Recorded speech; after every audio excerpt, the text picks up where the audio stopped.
All right, good afternoon, good evening, good morning, everyone, depending on wherever you are joining us from today. This is the second webinar in the graduate webinar series, graduate application webinar series.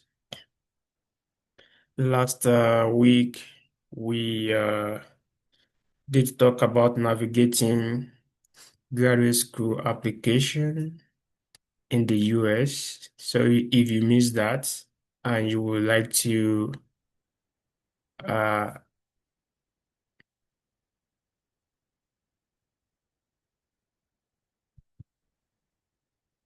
hello, can you hear me? Yes, sir. Good Did evening, you? sir. Good evening, thank you. Did you hear what I was saying before now? Yes, sir. Okay. Good evening, sir. We Yeah, can good hear you. evening.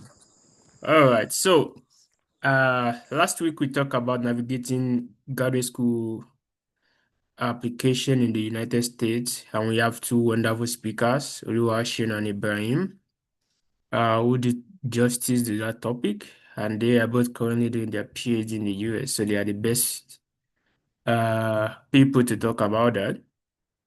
And in case you didn't participate last week, you missed out on that, and you would like to access the recording, you can reach out to me or send an email to the email that you got, or you reply to the notification you got after you register for today's program, and then I can send that link to you for you to be able to watch the recording for last week.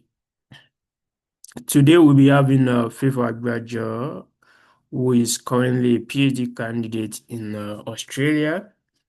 Uh, Favor Agbajo will be joining us a bit late, I think in the next 5-7 minutes. It's just morning in Australia right now.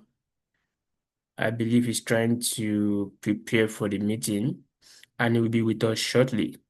So before we have our faithful Agbajo around, please feel free to send a link to your friends, your support system that you can be on this journey together. Don't be the only person that will be struggling to get scholarship opportunity.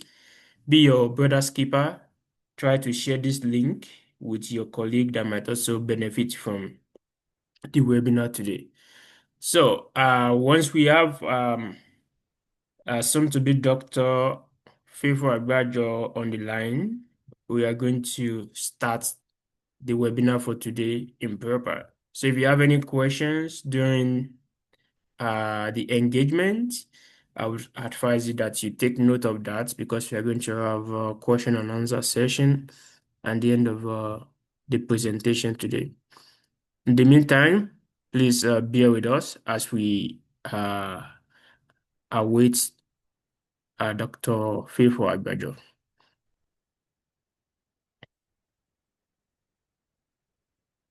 So in the next 5 minutes, we should kick.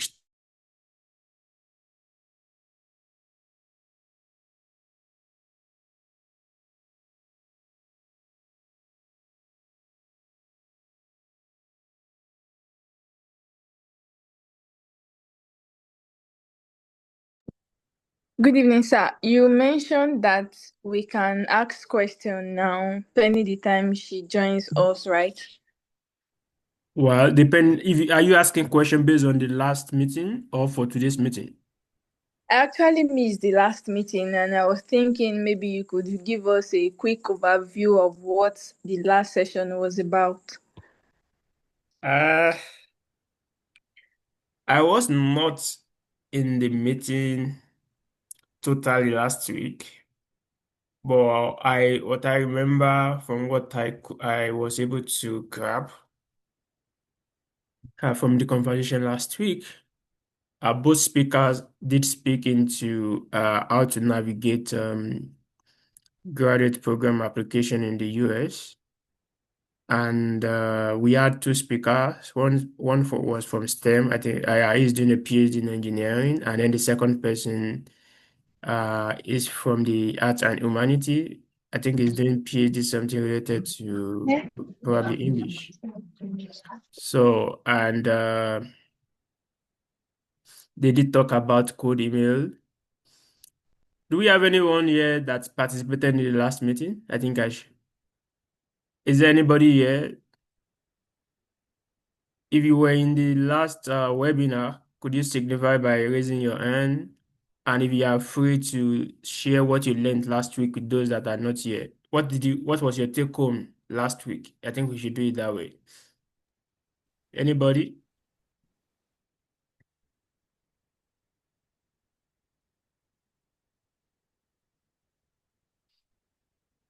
Anybody?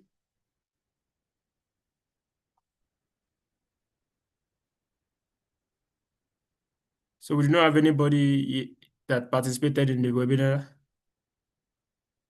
last week. Oh, yeah. So sorry, Fetia. I wish I could talk specifically about what they mentioned last time, but I would likely be talking about what I know and not what they did talk about last time because I was not totally in the program last week. So I wish we could have one or two people here on the call right now that fully participated in the webinar last week and they could share one or two things with us. But unfortunately, it looks like we do not have anybody on the call today. But yeah, please feel free to reach out to me and I can share you the recording and you can listen to it. Is that fine? Yes, I'll reach out. Thank you so much. You're welcome.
All right, for those just joining us, you could be wondering what is going on.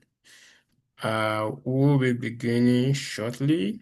We are expecting our guest speaker to join us, so he will be with us shortly. Apologies for the delay.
Hello everyone.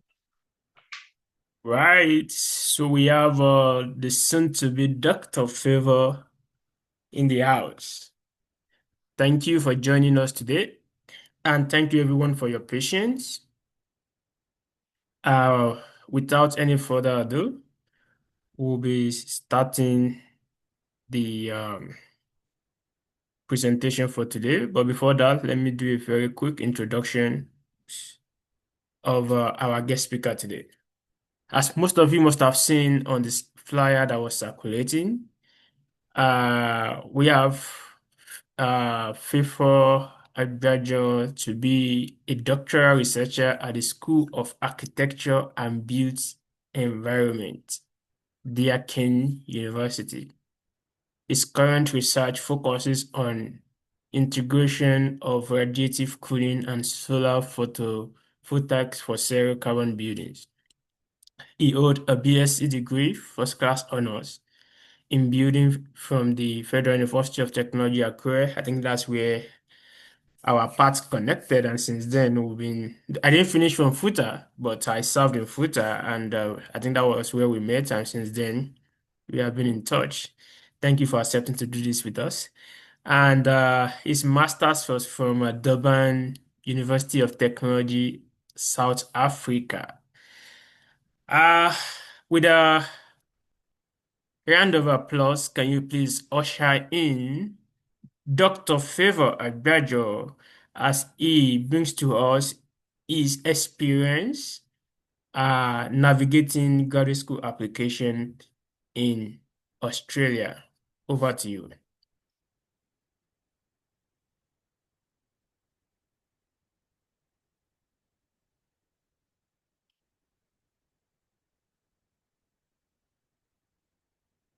Oh, you are muted.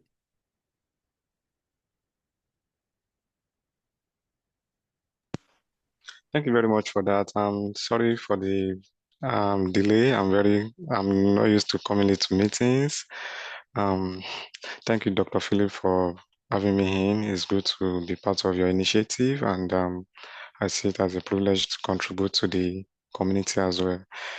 Favor Agbajo from Deakin University. Sorry, initially, before I came here, I usually call it Deakin University using the African accent, and Deakin. moreover, Okay. yeah, Deakin, just like you mentioned, Deakin, yeah, it's called Deakin University. By way of summary, is the most forerunner of the Prime Minister here in Australia. So his name is Alfred Deakin. So the university is named after him. Um, Basically, it's an honor to be part of the work here today.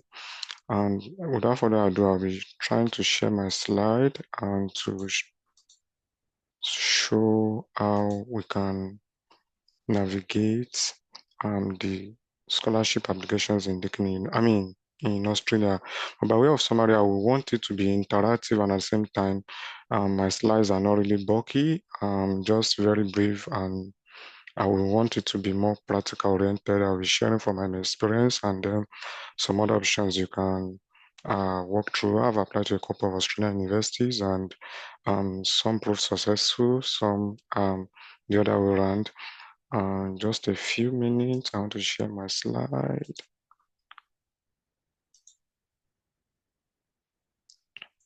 Please, can you see it? Hello? Yes. Okay, thank you Yes, very we can much. see your slide. Yeah, this is just a brief overview, and what it entails, the introduction, background, admission requirements and process, scholarship and funding opportunities, how you can write a winning research proposal and CV, and then practical section, and we'll close end with questions and comments.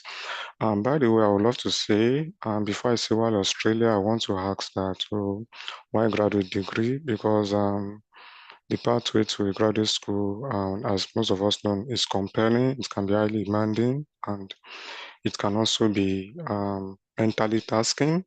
So, like I usually advise people, I would love that prospective applicants or scholarship hunters attach an enduring value to whatever they would love to do.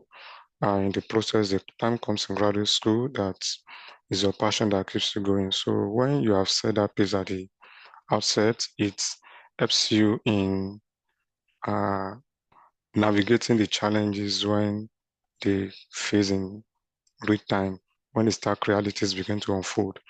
So by way of that, I would love to say while Australia, before I put the other ones you've seen on the slide here, I would love to say that there are several myths about here, considering some distance in terms of time zones, considering the fact that it has been a land down under is a road less traveled, and also some several myths people say, oh, they don't accept Africans, or perhaps I've seen some that have issues with the landscape, or they can't cope with the weather.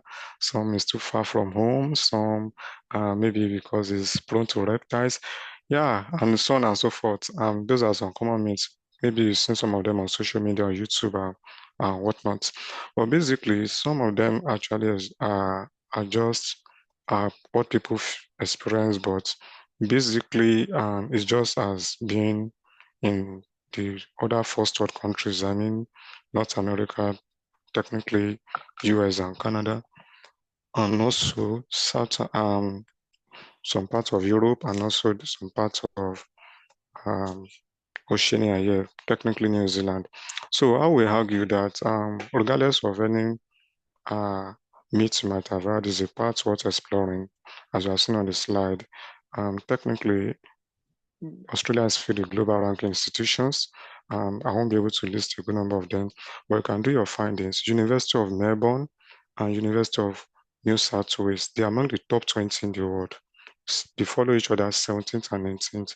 And the rest, you have 7 that make up the top 100, 13 that make up the top 200, and 19 that make up the top 300. Australia has 43 universities and 37 of them are public institutions. So you relatively have a lot of them to explore. So uh, you give it the credit. Basically, it has a good number of globally ranked institutions. And also we have strong research infrastructure. By the way, is a place in which you are open to cutting edge tools. Initially, the doctor um, Philip was asking me at some point when we were having a discussion about my research, are you doing experimental or modeling examination? I told him the other one, I'm doing some models. But just of a recent, my research, and just of recent, it comes in, some new trends. So I have to work with some experiments. I will be working with some lab. I got some sensors recently. So there's that support for you to carry out a good number of your work, and you are able to see the hand-on tools perhaps that you've not really been able to navigate with during your time, perhaps in your bachelor's or master's. And also is a multicultural environment. A good number of diverse communities are very much presented. So there is no fear of, oh, I'll get there, I will see different people that will scare me. And a good number of internationals. If you are looking for a multicultural environment from Europe, from Asia, a good number of Asians are here. My own supervisor is a Chinese. Luckily, my associate supervisor is my countryman, and a good number of them like that. And behind that, also, just like you see in the slide, 3 of the most livable cities in the world globally are in Australia. That's Melbourne, Sydney, and Adelaide. You can check in EI complex, index. You can also find out that in QS rankings again, 2 of Australian cities rank among the top 10 best student cities globally. I stay in Melbourne. You can really see that. You are free to navigate to environments around, and a lot of uh, ability for you to network with others as well. So most of them found it as a home away from home. It's easy for you to get your community wherever you find yourself, regardless of wherever you might be in the world. And another thing, some other uh, peculiarities, there's resumption flexibility, unlike some parts of the world that's okay, you stick to your schedule. So you have to resume either spring or autumn, or yeah, Australia has for research quota. That article you are saying is research quota, depending on the university. My university works on February, May, July, and October. So you can resume at any of the period like that. So it works from different university to another. Some may be January, April, and some other parts of the year like that. The another thing is work-life balance. One country that has been clamoring for work-life balance for a long while is Australia. Recently, they are passing a bill and they've tested some models to ensure that people can maybe work for 4 weeks in a day, 4 days in a week.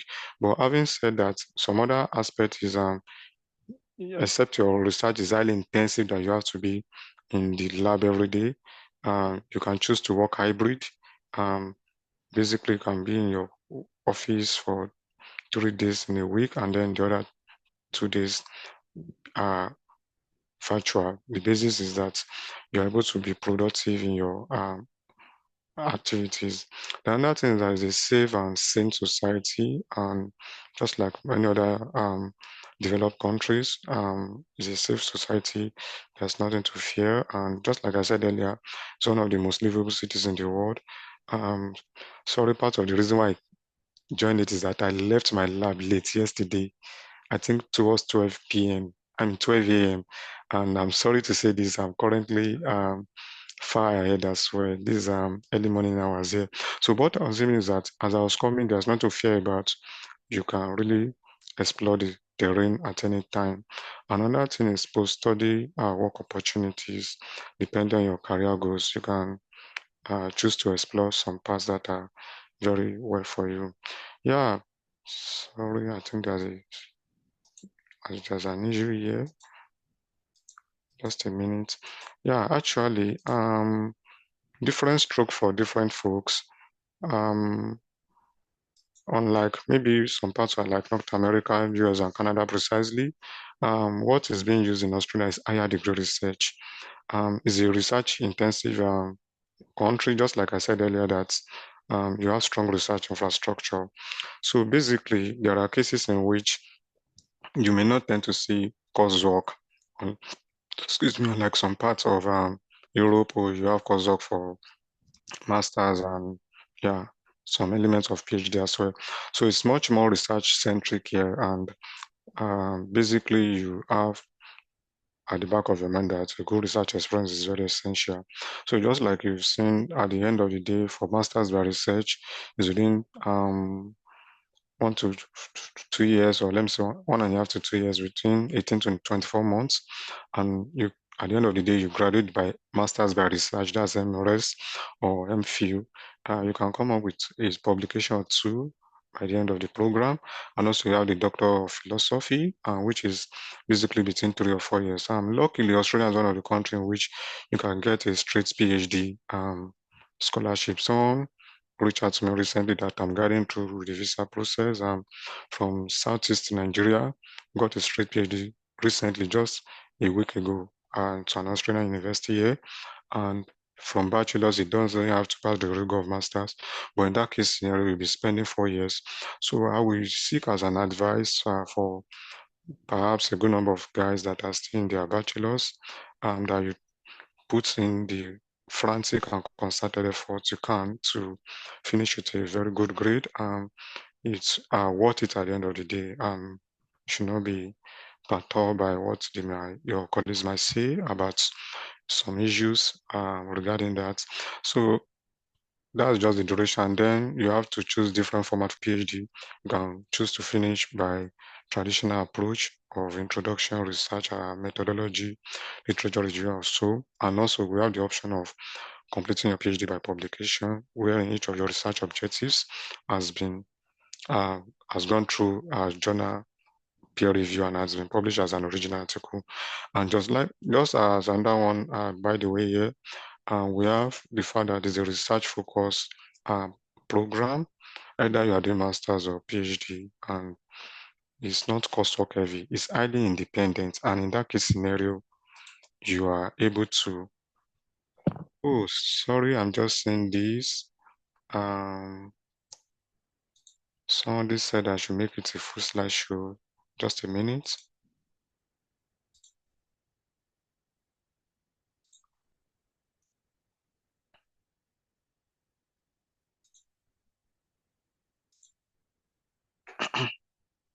Okay, I believe it's more open now. So just like I said, is independent research and is supervised by academic experts. Just like I said, I will make it more practical towards the end. So I'm just giving an introductory overview. Another thing is that there are research trends that are very common within the country here. If you're into STEM, business, finance, and IT, social sciences, yeah, you are very much, it's an easy way for you to explore. If you are into health as well, just like I said at that time, Australian prioritize work-life balance and they don't joke with health in that regard. So basically, it's part of what the government putting for. Somebody might feel like energy efficiency, climate resilience, environmental sustainability. The government is making frantic effort towards that, and that's what my research realized with. And also agriculture and environment. Australians love their locally made materials as well. So you can explore more of this, but the list is not exhaustive. A good number of research projects are being funded. So, hey, sorry. I think I made a mistake here. Actually, this aspect is sorry, is another part I would have loved to put in. But never mind Let me just remove this part so that doesn't sound confusing. Yeah, it's just discussing about the parts you can use to get in here. So one thing is that you identify research interest. Like I usually advise people that you find and explore an area that is relevant, that attends to the current demand. But not only that, that you just want to do that, I also say that you should make it an area in which you are passionate about. As I mentioned earlier, passion is one of the core things that keep you going in your research that you are passionate about, not just because you see an opportunity. Like I usually tell myself and a good number of people, the course of graduate application it's good that you choose to be passionate, not desperate. Yeah, everybody wants to explore the offshore, explore greener pasture, but the aspect of that passion is very important at the long run. So in the course of that, you need to find supervisors, you need to apply for admission, you need to apply for scholarship. But in the meantime, the other two are the right hand then can be subjective. Some you apply simultaneously for admission and scholarship, while some you have to apply separately depending on the university. So basically, this is the other part of admission requirements and application process. So I would also do a bit more on this area. One thing is the eligibility basis. I mentioned earlier that the application basis is that you have good academic qualifications, bachelor's with honors or master's. Either master's by research or coursework is highly welcome. Then your English proficiency. Basically, this can be waived. I didn't use any English language. I didn't write any English test in my life. So it can be waived. And I have a good number of people that they didn't write as well. So, but one thing is that there should be a documentary evidence. You can just reach out back to your home university where you had your first degree to provide you some evidence-based um, uh, an evidence that your medium of instruction was English language or that the official language of your university or the country at large is English. So it's highly welcome. I use the one I use at my undergraduate in FUTA to date. So, and that's highly welcome. The another thing is relevant research or work experience. Like I mentioned earlier, is a research intensive country at the forefront of different technologies, AI and healthcare, nursing, and many other parts like that. But basically, they want to see some element of research experience. Perhaps in the architecture and built environment field, you have to create a portfolio, or any other field you might find yourself, create a portfolio. Don't just say, oh, I do some work and just neglect it. Perhaps you do some, maybe you are not even paid. There will be a point in time that they might even ask you for that. It's not necessarily that the work has to be paid. Maybe that you went for an internship or just volunteer to know some basic things about your profession. So create a portfolio on an audit trail so that at the end of the day, you don't find it grabbing for you to get what you need. And another thing is the key documents required. Basically, you need academic transcripts and certificates of your universities. And I will argue that you should certify those documents at the right time. Basically, not only that as well, I know the original documents you will need first, you want to navigate any country, is your passport. So your passport, so I will advise that you certify it. You can visit a legal practitioner or depending on the region you find yourself, some police stations does that to certify your document. You just want to see the originality and authenticity of it. But at some point, it could be optional. So, but I will always do some best worst case scenario that I advise people to get them certified, your certificate, your transcripts, and also your CV is very essential that is research focused. And SOP, just like I mentioned again, this is another red flag because unlike North America, sorry to say, it's very rare you might be asked to use SOP. I don't think I submitted any SOP in all the applications I made to this country. Um, Majorly what they require more is publication list, and that should be giving you some insight that you have to have some element of research you've done before. Then also your research proposal and recommendation letters. Recommendation letters also could be optional. There are universities I apply to, they don't require it. Some even just say, just put in details. Then they might not later consider them. So you might be lucky, depending on the scholarship that you depending on the option that you select, basically. The other thing is how to find a supervisor, because I said earlier, the major work here is research focused, research centric, research intensive. So even if you are going to sponsor yourself, you still need a supervisor. The basic one that they don't joke with is at the end, you are presenting the scholarship application, they will always tell you to upload an evidence that a supervisor have agreed to supervise you. So it's very much essential. You cannot just say you just submit down the line. Or there are cases you might need to do that. I'll come to that later. There's a university that works with that. That's the University of Melbourne, but they have a means in which they will get back to the supervisor you listed. So it's highly essential that you secure a supervisor. So one basic means is for you to search the university website. I'll make it practical later. You will explore faculty profiles and publications, because that will give you a building block on how to approach them during your application, on how to approach them during code emails, on how to approach them, at the elementary point. And I'll make sure, I also make it open that you should not be stereotyped. Like how we argue, it could differ from different viewpoints. The supervisor I'm working with, we started our life from LinkedIn till date. If she didn't communicate in by email, she will chat me on LinkedIn till date as I'm talking. So my own supervisor, we started everything from LinkedIn. So I will also say that you maximize the potentials of the social media that you have as well. Use it as a tool to empower yourself. It's like a win-win situation. See it as if you are applying for a very strong multi-million naira job. Let me use it that way. You want to put all your best to it as well, and then you want to ensure that you get in touch with the right information, with the right track and everything. So I will advise that the social media tools you have, perhaps some of them are posted on X, on LinkedIn. Try and explore some of them. Some of all these um, supervisors, maybe they just had a recent paper with their students. They might post it on LinkedIn. Oh, me, I'm a student in my group. We just published this. Or some may just go for a conference. Look at the comment sections. Try as much as possible to explore them. So that's just by the way. But basically, the formal ways to check through their university profile. Basically, almost everyone has a research profile. Even once you are an higher degree research individual, master's or PhD, the university automatically creates a profile for you. Some update it, some don't. So that's another thing. Then you explore their profile and publications. Then there's some do's and don'ts that you don't work with. So I will explore that later. Then another basic thing is expression of interest. I don't know if anyone has heard of that before, but basically an expression of interest is something just like the way it sounds.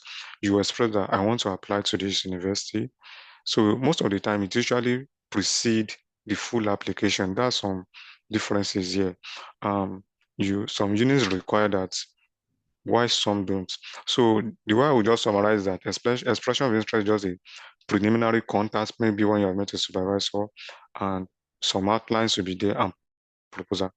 And then you submit some outline proposal, just summarize, maybe 1 or 2 page. The supervisor will guide you out, and then you submit. I remember a school like that, like Monash University, do that a lot. To submit expression of interest at a point. Then after that, the university communicates you back, okay, you can go ahead with the application. Why some don't? The university apply to don't, and perhaps University of Melbourne, University of New South Wales don't do this as well. And also you submit with proper CV. Yeah, these are part that people love to explore most. Is the scholarship and funding opportunities. Just mind you, these sections, if section 2, section 3, I will be more practical with them after just giving the overview. Basically, there are different scholarship types. In Australia, I would divide them into two majorly. We have the government type and the university type. So the government type is usually called RTP. So that's a research training program. It's usually funded by the government, but it's still come through the university. So most universities have the website. I try to develop a Excel spreadsheet for a good number of universities that after the webinar, will send it to the organizers. They can share it to as many participants that are registered or on their channels, whereby you can be able to get it as well. So basically, we have the research training program, then we have university scholarship like Monash, UNSW, University of New South Wales, headquartered in Sydney, and a good number of them. So either you browse through university scholarships or I mean government scholarships. Then basically for those that are still within the master's or yeah, either by research or the one that learns, teach to MPhil. There's something called Australia Award scholarships. But I will say you need to know the timeline. That's their own requirements and uh, processes as well. And also we have ARC or project-based scholarship. The ARC is that Australian Research Council, just like each government has a research fund for, excuse me, for academics or for experts in each university. So most of them apply for grants. So when they win it, you apply for that under the supervisor. The major thing is your supervisor. The focal point of anything in this country is how to secure a supervisor. If you can get a supervisor giving a go ahead, um, I can say if a supervisor give you go ahead and your application is very okay, um, you are 60% gone, or let me say 70% with the application. Then we have the scholarship package. Yeah, the reason why I put this is that a lot of things might want to worry some people, how the package be, how this be, how that be. But luckily, it comes with tuition fee waiver, it comes with living stipend, depending on the region you are. Australia has 7 states and 1 territory. Australian Capital Territory, just like my own country, FCT. So we have ACT, Australian Capital Territory. So altogether they are 8. But each of these regions have different living standard and everything. So basically your stipend will come with the one relevant to your living standard. And these things are very generous and form of a fact that they pay you fortnightly. Like every 2 weeks you get your stipend. So you don't have to worry maybe to the end of the month because that's the way Australians are paid, even in the work environments, in the industry and every other corporate organizations. So you are get to paid every fortnight, and these scholarships are generous. And one other good part is relocation and travel allowance. Almost all the universities have to pay you back when you travel. I was reimbursed back, and a good number of colleagues that came recently, they were reimbursed. Yeah, you might need to come initially with your own fund, but at the end of the day, you provide the proof of fund to them, the airline you booked, everything, the details, the amount you spend, your currency, you send it to them. They will update everything and get back to you on depending on the state you find yourself as well. And that's a very good option that a good number of scholars are experienced. The other thing is health insurance. You don't need to worry, oh, how will they will fund you everything, even beyond, and one thing that they are very generous, beyond the time of maybe when your funding will finish. At times, it can be 5 years on a stretch.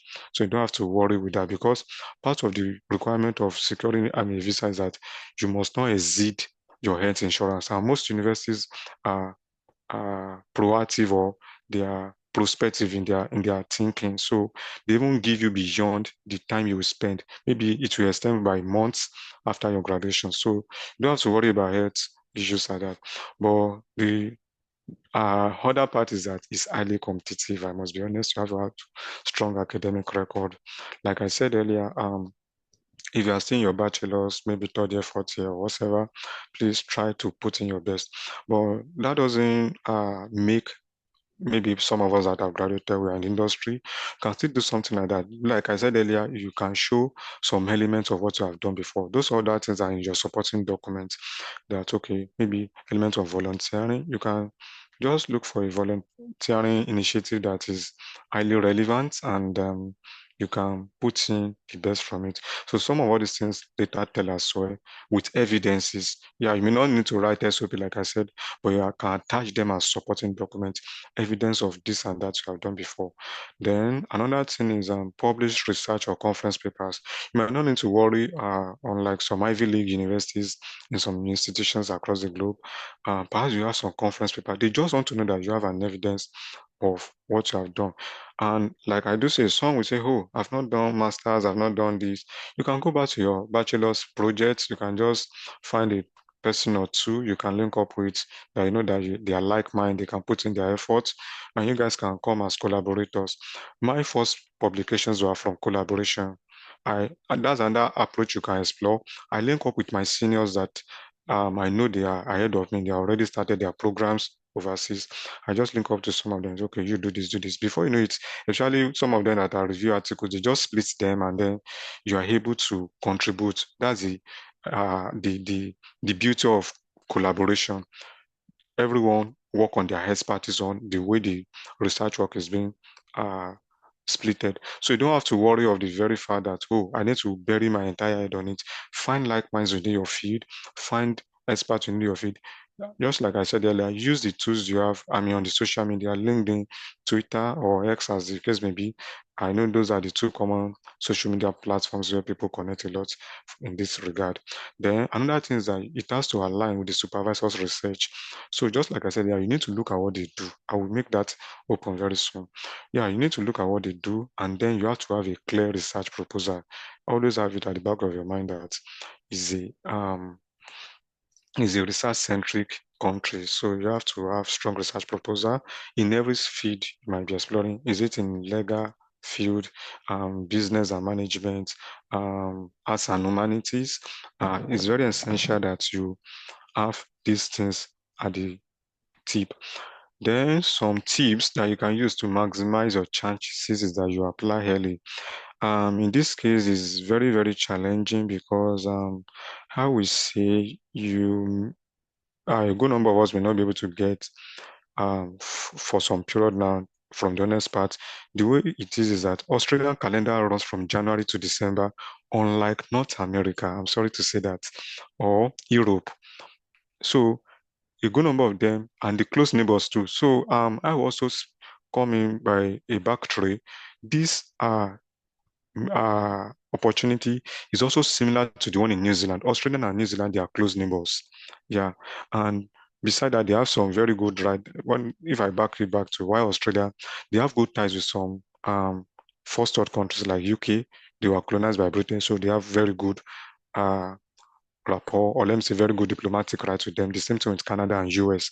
So these five countries, they have synergy that they share together. Yeah, there may be disparities, but where I'm going is that you apply early because on the first hand, the calendar runs from January to December. So yeah, maybe you're considering something you're applying by December, some may not even reply. Most people prioritize their life in that period of time. They'll go for holidays. The reason being that another thing is, sorry, I may not be following the slide now. I'm now being practical. At the point in time when the entire world is in summer, Australia is in winter. Now, most schools are in spring. I mean, they are in autumn. Australia is in spring. By October next month, Australia will enter summer, and that summer spans through to February of next year. So you need to know all these traits of how it works. So technically, when you're exploring some things, they have application runs. Just like I said earlier, it can be year round or splitted. So some will say for the entire round, you have to apply at this point. Some open them often at some point in time. So the tricky part is that you can't quickly ascertain a particular period when each university will close their portal. They have different deadlines, unlike maybe some parts of the world that, okay, you know that it's between um, August and December, or between maybe October to January. No, you have to understand that they have different quotas. So the best you can do is to explore the university of interest or the universities of interest as well. Explore the, excuse me, the application timeline, explore what it takes. Then another thing is that you apply early and you bear in mind of deadlines. Um, the okay, I will share a screen later about that. I don't want to leave this. The timeline is very different because you just have to study the time zone. Even in Australia, there are different time zones. Just permits me to share this for a moment. Just permits me, I will be more quick with that. There are different time zones in the country, which at the points in time it can be effect. I just want to share the screen. I'll go back to the initial one. Just a moment. So just to explain what I mean when it comes to time zones, so that you factor that into your application.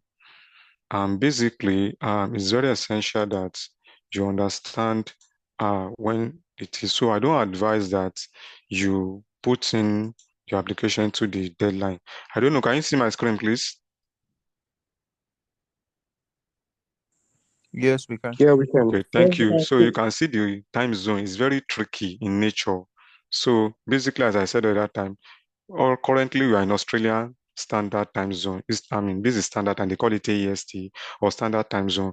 So just like some other parts of the world that they experience the time they shift their clock. So any moment from next week, just mind the any moment from next week, the time zone will move from the one in the left here to the one in the right. So if you are considering universities in New South Wales, that's New South Wales. So the time zone is plus 11, UTC. So technically that would be 10 hours ahead of Nigeria, 11 hours ahead of Ghana, 9 hours ahead of South Africa, and maybe uh, 8 hours ahead of Kenya or Ethiopia, as the case may be. So you need to factor those things or any part you are in the world. So you just need to factor these time zones technically. So it's very essential that you understand the metrics in which they work. And some are stable. If you are considering Western Australia, they have a stable time zone. But this country, this zone at the eastern side of Australia or southeastern part of Australia, their time zone differ. So you can explore the website. You can explore internet search engines for more details on that. So I'll go back to the slide and make us see the very essence that it's very essential that we apply early. And also, you have to bear in mind that some of all these applications needs to be tailored for each of them. So you don't make it as generic as some people do. You have to ensure that they are tailored to the right approach that is needed. Another thing is that you seek feedback on proposals. Basically, you need to write it, and I would say is essential for you to build the capacity and try as much as possible to ensure that you do it in a very authentic way. Yeah, we are in the era of using LLMs and AI and some of those things. Most of all these supervisors also know those things, and most of them are they have all those heavy sophisticated softwares. They can detect it. Yeah, we have AI detector that some of you can buy, but university provide a good number of them with it. So I would advise that you sit down, do your homework, and seek feedbacks. Yeah, you can just and it doesn't mean it should be much at this point in time. The another thing is that in your proposal, you highlight leadership and impact, and also it can be your supporting document. I mentioned earlier that there might not be much focus on SOPs or code, but that doesn't mean that the uh, supporting document list is exhaustive. You can put as many as you so far it doesn't exceed the limit of the size they ensure. So basically, I will go to this part here, which is writing a compelling CV or research proposal. Don't worry, I will make it explicit from my own angle here. Technically, there is need for you to know that you have a compelling title, an introduction of background. And these are the way in which I even write normally myself. Whenever I write a manuscript, I usually provide an introduction, motivation of background. And one area I do is that you use it from a funnel approach, like start from what is known to what is not known. For instance, in my own field, the sure bet I consider IRENA, International Renewable Energy Agency, or what was it? I consider also IEA, International Energy Agency, when I'm dealing with energy metrics. White men love figures, they love facts, not just fictions. Or yeah, they want you to make sure that you are able to detail everything stepwisely. So they are showing some evidence that you are into the work. So when you start with a research proposal, provide them with an introduction or background. It doesn't mean it should be much. Just don't worry, I'll show you a sample. And you should provide a problem statement or gap, provide research questions or objectives, methodology. Just like I do tell people, the major part of research is your methodology, problem and method, problem and method. Those are the key parts in research. And the expected outcomes and references and whatever. So basically, it's very essential that you are able to create this in the at the outset of your work, and you make sure that you highlight the relevant things that are important, that are essential in the Because in the work, you are able to exhibit novelty and originality. These are what supervisors look at. They look at feasibility too. You don't present a big this thing that is not achievable as you are normally advised. We have been told to set smart goals, so you have to be realistic because it's a win-win situation. They are putting bets on you for 3 to 4 years, so it must be achievable and it must be relevant as well. Then it must align with their research. It must show relevance and significance. Like I said earlier, the country or most supervisors, they have strong research strengths and they want to promote their legacy at some point in time as well. Then also you have to have potential impact as well. I'm sorry, I'm a bit fast because I want to make it a bit practical. And another thing, just by way of continuation, um, if you are crafting a CV, don't worry, I will show mine as well. I'll try and look at where I put my CV for now. So make it education based and also research experience. Show your research experience and maybe you've done some work in your project. Don't undermine anything. Maybe it's even the field you are. Maybe you are in the health. You are able to do some things, maybe some medical research in some place you are working. Put it there. Maybe you are into the sciences or agriculture, as I said earlier. You consider some things in the place of work. Create a portfolio. Don't just override them. I did this. In as much as you are putting some of this, the research experience is different from academic experience now. It has to be, it may be in a project, maybe you execute some project, make sure that is highly listed there. And also, in any field, maybe you are into arts and humanities, legal practitioners, and maybe business and finance, you carry out maybe something like some business proposal ideas that were submitted for technical reports and so on. They are part of the experience you've learned. And I won't undermine the fact that you still need some academic research evidences like so in terms of publications and conferences. Then some skills, when you are putting in there, put the skills you have. Yeah, both soft skills and uh, technical skills are very, very essential. Basically, it's essential that you list some of those things. The software you can work with, there are tools that you will be using. So I will also say maybe you have some leisure time, dedicate some of all these things to learn some tools that are relevant. Some very good distance. Some of all these projects, you need to do some programming and coding. Find time, learn Python, find time, learn some tools that are very relevant in your field. Check them. You can ask AI. Those are some, you can tell AI some field you are. Maybe you don't know. You can just say, what are the technical tools or software you need to know? What are some technical methods you need to know? If you are into engineering, maybe you are doing computational, you know something that is called simulation modeling, and you can collect real world data. If you're into health, maybe you need to consider some field data you need to get from uh, respondents or from animals or whatever. So you might be able to look at some of all these things.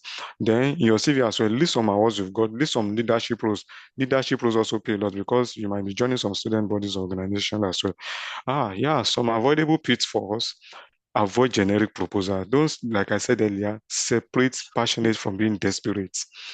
Don't be, yeah, it's good. I want to explore greener pasture, like I said earlier. But in the course of that, some people will say, I've submitted over 70 applications. At times, it's good to prioritize quality over quantity. That's one of that has helped me out through in my lifetime. Yeah, you can prioritize quality. You can see if you just, I've seen somebody that he just applied to one. He said, is this one I'm doing alone? And he got it straight away. He was like, I'm not, but he sat down and he did it, put every frantic effort into it, and he got it. So yeah, I know time and chances happen to everybody, but basically you can't overrule quality, you can't overrule the dignity of labor, you can't overrule effort at the point in time. So avoid generic proposal, please, I'm begging. Some of all these supervisors are busy. Even some of us that are here, we send emails to them, they don't respond. I'll talk on that later. Because a good number of them are busy with a lot of things. Some of them have the research group, some of them have industry engagement, some of them have the academic engagements in their field. So they can separate some of all these things. And by way of summary, you are not the only one applying. A good number of internationals, just like I said earlier, why Australia is a multicultural city. So you have guys from Chinese, those one, they do their work in details. Indians are here. A good number of Asians are here. A good number of people from Western Europe are here. So, and you know, you are competing with a good number of them that you just need to make sure that your work is detailed. So avoid some of all these things I've listed, poor work structure and unclear objectives. Please avoid that. weak CV and irrelevant details. You don't submit an academic CV, an industry CV or a just short-based resume for something that is needed here. And I believe with all this, it will be very much easier to go. So let me start from the part I just mentioned earlier now. Let me start from the CV because now I want to make it more practical. So by way of time, I'll just share mine again. Let me share the screen. We just summarize this part and then I move to another section in which I can, hey, sorry, just so that my head is not showing, but pardon me for that. So basically, I'll be sharing another slide here, another content here.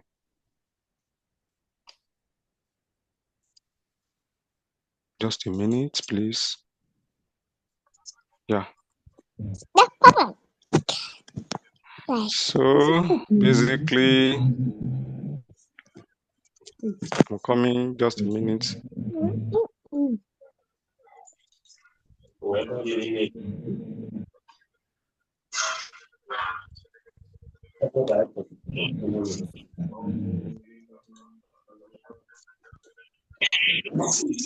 Please, just a minute. I'm trying to share another one.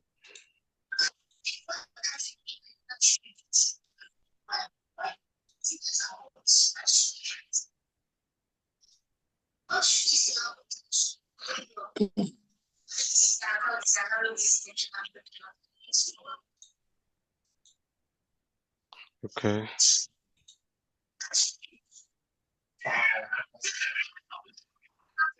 Can you see my screen? No, sir. Okay. Yeah, your screen is up. Okay, thank you. So basically, this is an example of an academic CV, as some of you can browse online for a good number of them.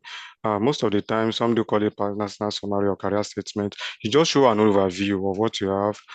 Sorry, I'm making this more of myself, but just like I said, you make it more compelling. Technically, you have some links that are relevant. Maybe you have some publications before that can serve as evidence. So I don't joke with some of all these things that I have. So you put it there. Yeah, I value immunity by way of my principle. It has been one of my core values in life. But just like I said earlier, you are competing with some other guys as well.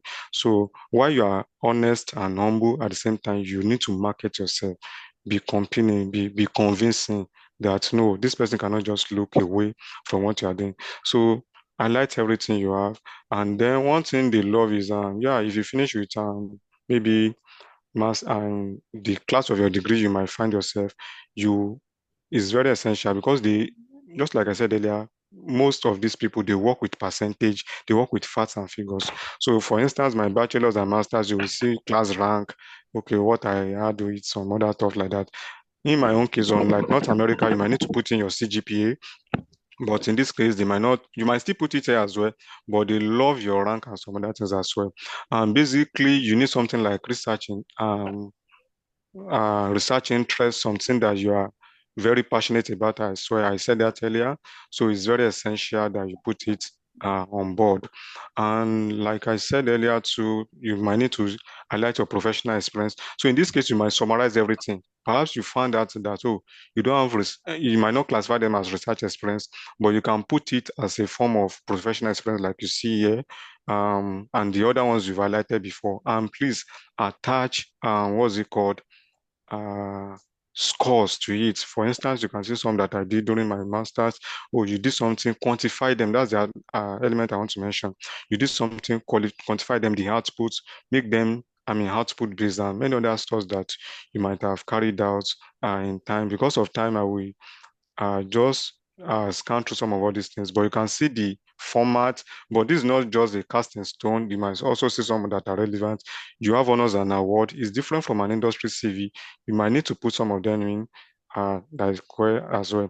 Maybe it doesn't necessarily mean it should be. Maybe you've won the best of the scholarships of this world or the best of the, and it might just be anyone. Maybe you are doing your NYC, you got an award, or maybe some during your undergraduate they gave you best in so area of life and you want it, put it there. Don't underestimate any uh, value added credential that you might have had before. Put it there as a means of upscaling your profile as well. Perhaps you've had some publication. Doesn't mean it should be much. You can just select a good number of them and put it there as well. Do the referencing well. And yeah, if you attended conferences, you can put it there as well. If you have, yeah, I won't joke with this aspect as well. Professional affiliations, please, you need to add this as well as a means of helping yourself in this regard. There's a way in which this helps in some of these, because most of all these professors also, they are members of international organizations. Please find some that are relevant within your field. Some are paid, some are not paid. I've had somebody that is a member of an American Society of Civil Engineers. At his bachelor's, he just joined normally as a student member. So luckily, at the point in time, they just made some deliberation over there in US. They did some polls. Oh, can we migrate some people? Yes. They just turned him to affiliate. And recently, he was a full member of American Society of Civil Engineers. He didn't pay a dime. So most of all these things I do also, I don't pay a dime for a good number of them. So you might need to, some are paid, I won't dispute some of all these things, but you might need to check some of all these things that they are very essential. Sorry, this CV has been an old one. I didn't see the most current one. So you might also need to get some certifications or coursework or some online things that are relevant. Let's say, for instance, you don't have some research experience that we said earlier, you can go for maybe some of all these things on Coursera, on EDX or YouTube. You can learn a good number of them, put it in, work with some hands-on tools that can help you. Don't joke with leadership and service. Just like I said earlier, I mean, what's it called? Skills and interests are very important. I like the skills that you can use. I like both the soft skills and the hard skills. Perhaps you have some other hobbies and so on. Put it there. It's a means of you knowing the very fact that you are balanced. You are yeah, let me use the word, you are balanced in that scenario. Then extracurricular activities, some references you may put, you may not put as well, because at a point in time, they might need, some may not request for reference, as I said, but please, it's not set in stone. You might need to look at the way it is in your university. So I'll go to research proposal as well. Can we see the screen for research proposal? Yes, we can. Good. So basically, just like I said earlier, you need to have a compelling title. Perhaps at the point they will ask you to upload your research proposal and then your applicant's name, then your research supervisor. Sorry, I remove all this method. But just like I said earlier, you might need to summarize it, just like it's a research summary of everything you're going to do. Yeah. Please, it doesn't mean that you should bury the entire head on it. Yeah, make it solid as it is. But at the same time, most of all these things, they get to be modified when you are in your area, either masters or PhD.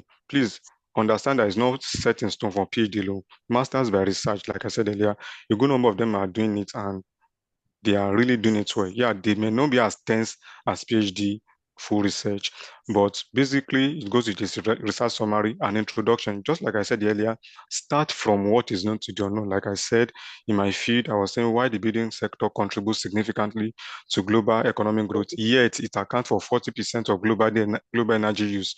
You provide some reasons like that. You can see I start from known. Everybody knows building, everybody knows everything. And I was giving evidence more than half of the world population live in city, and over 90% of every human being, our life is spent in building. So all along, you can see my introduction is not really much. It doesn't mean it should be much, but provide details, and there's a way you need to write. I mean, take scientific writing serious at this point in time. There are some words that are not pardonable.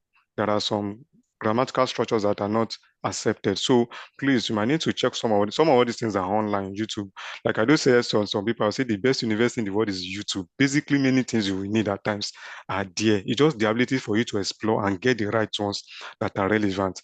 Like I said earlier, summarize your research aim and objectives. So the research aim is stated, objectives are stated, they are not really as bulky. You can see they are not really as bulky. Yeah. The literature review is not really as bulky as well. Just some relevant terms within the field. it's not really as bulky, just 4 sections and very summarized. But one thing I was doing at the literature review is that I'm connecting each one to another. I'm connecting each one to another and why it is needed for the work I'm doing with the growing emphasis. So I was saying, okay, it is essential at the latter end here to consider energy efficient methods for cooling buildings. And that led to radiative cooling. At the end of the day, I was like, oh, radiative cooling has not been synergistic in nature, is standalone. I was like, it needs to be connected to another point.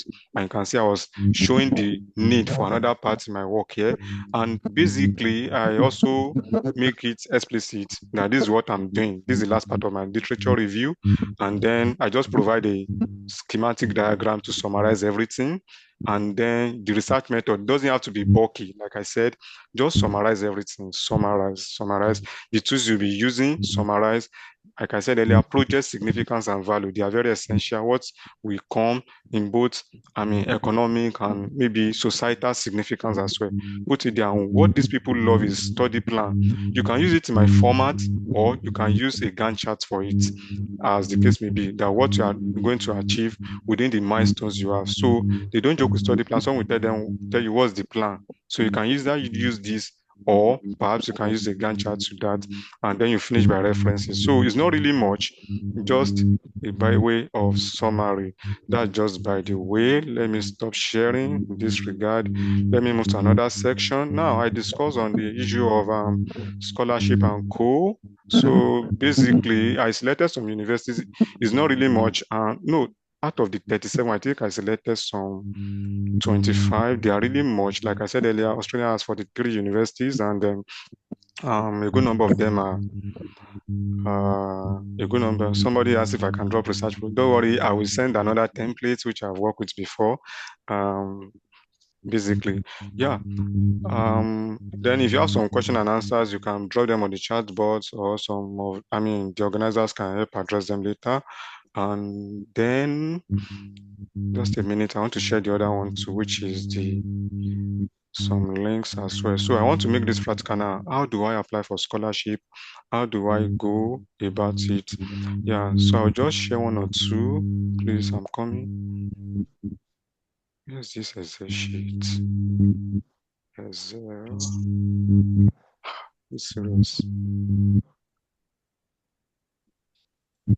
Just a minute, please. It's not showing the sheet I wanted.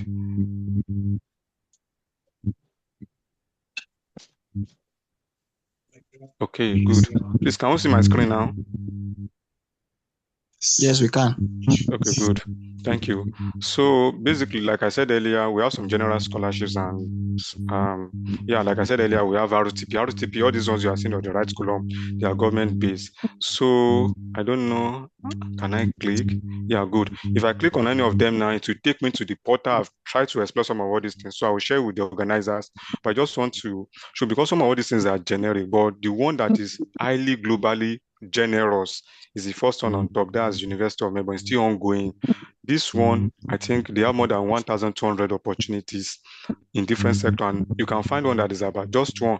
It's accommodated about 600 applicants. So a good number of my nationals and some other people I know over here want this a lot. So I will click it.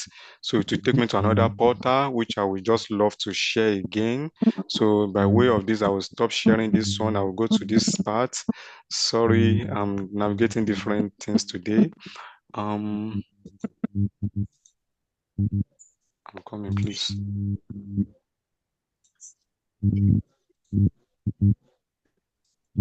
Okay.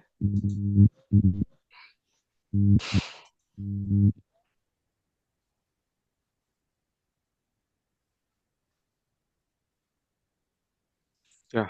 So the one I clicked the other time led me to this. I don't know why I'm not able to show this entire screen. So can we see the slide? Can we see my screen? So this is the University of Melbourne, the topmost in Australia, but like I said earlier, there are a good number of others, but I'm just using this as a case note. You will see here, you see browse all scholarships. So you can just click on this and it will show you some portal. One funny good thing is that it will lead you to a good number of scholarships within your field. But one thing you might need to do is to do some filtering. So please understand the convention. These things take process, and it takes quality time and effort. So you have to look at it, like I said earlier, so they might group everything together. Some are project based, some are what's it called now? Some are project based, some are government based, and a good number of them they are university based. And some of them also they are specific to some nationals. You might be seeing some are for these continents or for these people in the other parts of the world. Then please, I will also inquire that, I recommend that you make frantic effort to get into applying for fully funded scholarship. Don't be carried about with maybe some amount. Like I said earlier, I showed the amount that is relevant for masters by research or fully funded. If you are not seeing more than 32,000 plus. So technically it's not a fully funded scholarship or some things like that. So I will advise, by way of summary, I will advise that you check through and filter according to your field and check the one that are relevant to you. So like I do mention this research training program, so I will right click so that it can show me another option here. So you can see the way it is. This is the one for University of Melbourne, and this RTP is common. Don't worry now. When I move from this school, I'll move to another school. I'll make it a bit fast.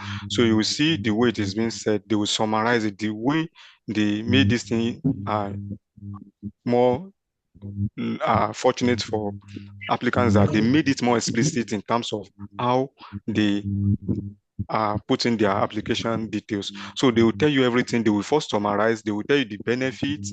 They will tell you everything, just like I mentioned earlier. So depending on your region, you can see this one is 38,000 plus, and it's for either masters by research of up to 4 year students or that are taking a full doctoral degree and other things. Like I said earlier, you see, you have a relocation allowance, you have a student allowance, health allowance and some other things. Then they will not tell you the eligibility. Always make sure that you work towards that. Because of time, I'm just trying to put in all of these things. Then you can see the conditions. They will tell you the application. They will tell you how to go. And one lucky thing about this is that most of all these schools will tell you how to go about the thing when you will know the outcome, and even some related scholarships. So this one is very common for University of Melbourne, again, graduate research scholarship. So at times one can lead you from one to another. One can lead you from one to another. If you look at the former one I said, the number of people that are eligible for this one that they can give, you will see is just 350 at this point in time. But because I was able to explore and click on the other one, which is graduate research scholarship. So if you're like, 350, am I eligible? This is another one again, just synonymous to the one that you saw now. And that one is, you can see the number that they give, 600. So, but basically you are still want to, one or more years, basically, your scholarship is subject to renewal. That's what they are talking about. But if you look at the benefits here, they will tell you the number of years that you are going to get. So that's the thing. So basically, if you want it very more simpler, I want it to be simpler now. Explore the list of Australian universities you have. So they call something, I mentioned it earlier, is HDR. So you can just type HDR. You write the name of the university. You can just say HDR scholarships. So then you can just mention a university in Australia. You can see it's already bringing some universities relevant. University of New South Wales, Curtin Universities in Western Australia, University of Southern Queensland, and many others like that. So let me say I pick University of New South Wales.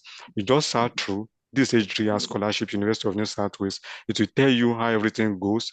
And this is another university. This is the topmost university in Sydney. So you just filter, who am I? I'm an international student. It will filter it by the number of students as well.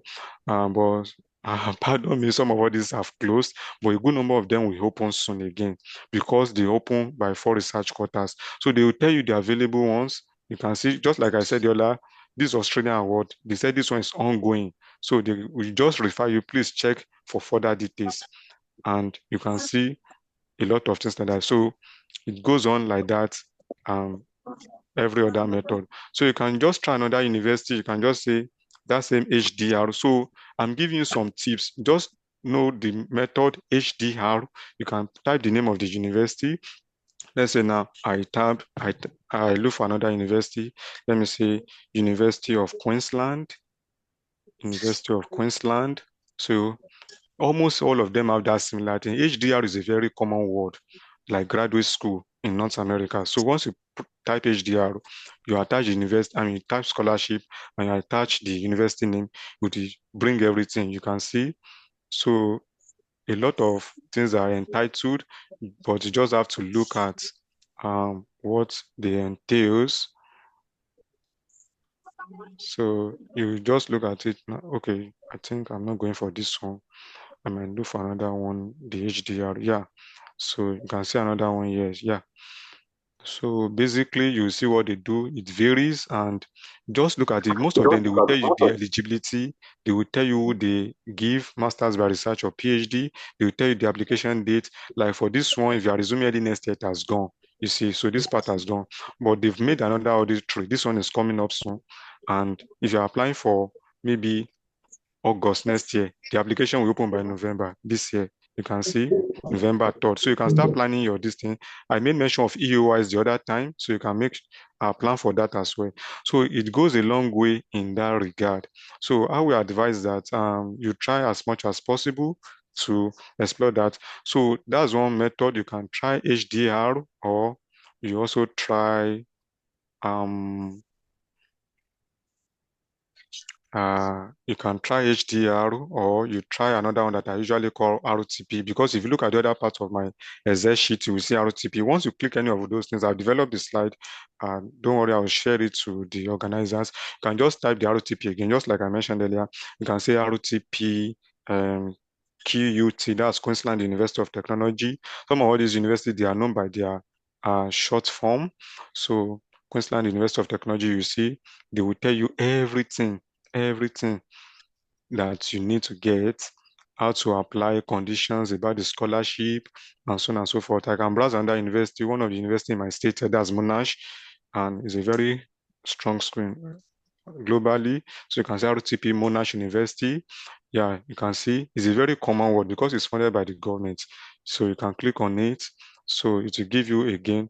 This one, you will submit the expression of interest. This one is currently ongoing, and then it will close by March of next year. So they have 4 rounds in a year. Like I mentioned earlier, they have 4 rounds in a year. So for both domestic and international students, and it varies. So they will tell you the deadline, the timeline. So this year has gone for internationals, but the new one again for next year is closing by March 31st of 2026. Before you know it, and one good thing is that they don't take long time with their application process, except if one is not successful. Within 1 month or barely within 1.5 months, they are done. They will get back to you. Even if it's not successful, they will let you know that it's not successful. Yeah. So basically, you need to know when because some of all these things, they are relative, they are subjective to each university. Some, like I said earlier, you may need to submit EOI. Some you may not need to submit. Some you may need to put some details like reference. Some may not require. Some, like I said earlier, they are very big generous in terms of not requiring you um for application fee. I think the only university that requires for application fee, that's the fear of some people again, is the application fee. The only university that I think that requires University of Sydney. Beside all other schools, you apply for free. So you might not need to worry on the application fee. You are looking for waiver, you are looking for this. No, it's free for a good number of the universities. Some you don't need to apply for EOI, like I said. Some you don't need to be contacting reference, why some may need, and some you don't need to bury your head on statement of purpose. If you have, fine, attach it. If you don't have, most of the universities I applied to, I didn't apply any statement of purpose here. So is another plus, but please, you can check it because some of them I update their status. So please, I would say that take frantic effort to check every of these things. And I believe that with this, you are able to go a long way. Now, I want to go to another one again. Okay, this was one of my email them. So which supervisor should I use? Okay, let me check because I've applied to some universities before. Let me try. Okay, although this person has left the university, but I can easily, because I work with her a lot, reaching out to her back to back. So this was one of the supervisors I reached out to some years ago. And one good thing is that I didn't struggle to get a good number of them based on my um write up. So this is the you can see I discussed at length with this supervisor. So what you are seeing here is my discussion with her. Yeah, although the application was not successful because she was at RMIT before, now she moved to University of Melbourne. But you can see I introduced myself. Yeah, that time, one thing is that you make your email coherent, you make it concise, you make it clear, you make it detailed. This is what you are trying to do. And you don't need to be fearful or pessimistic, or maybe you are trying to, no, let it be detailed. So like you see here, I just mentioned this. Some of them, because of the way they prioritize their work-life balance here, so they love politeness. You can just greet them, simple. Introduce yourself, what you have before, introduce your past, distill the past, disseminate the present, and declare the future. That's just the summary of the email. Distill who you are in the past, disseminate what you are doing in the present, and what do you do? Declare what you intend to do. So if you see the initial parts here, they are what I've done before and what I'm currently doing. I am currently undergoing my program, this and that. If you are working, just find a way in which you can, make your work, your email sound in a professional tone or in a scholastic tone, as the case may be. Like I said earlier, go through their profile, please. That's the last thing I'll be doing after this one. Having gone through your profile, the second part now, tell them, most of them have research areas. I am highly interested in your area of renewable energy in buildings. I have studied some of your works. So most of the times, like you are massaging their go, oh, so this person have checked about me. This person have done this about me. Good. You can quote a good number of them. Oh, maybe any of their recent paper that don't just quote any, the one that interests you and the one that they are working on. So you can say, I have studied some of your work, you list it out, and also maybe one or two is okay. And doesn't mean you should read the entire journals. You can just make it, you look at the introduction, the method, just the method. Oh, this is what they do, final.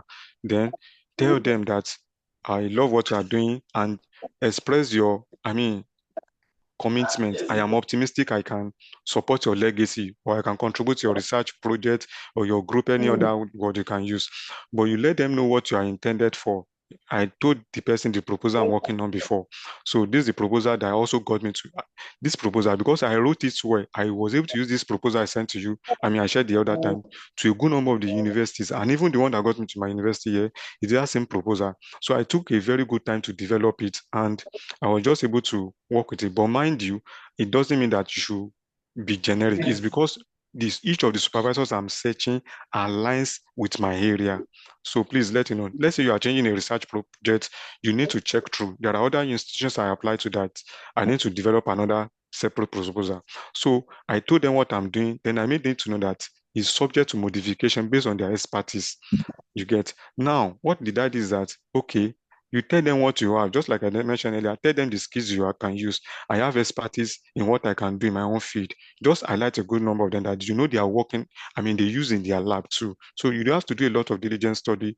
Or anyone, these are the ones in my field, in social science, in medicine, any field that you find yourself, let them know. And I think some relevant tools that apply to any of us is all these data-driven techniques, AI, machine learning, big data, digital twin, natural language processing, and many others like that.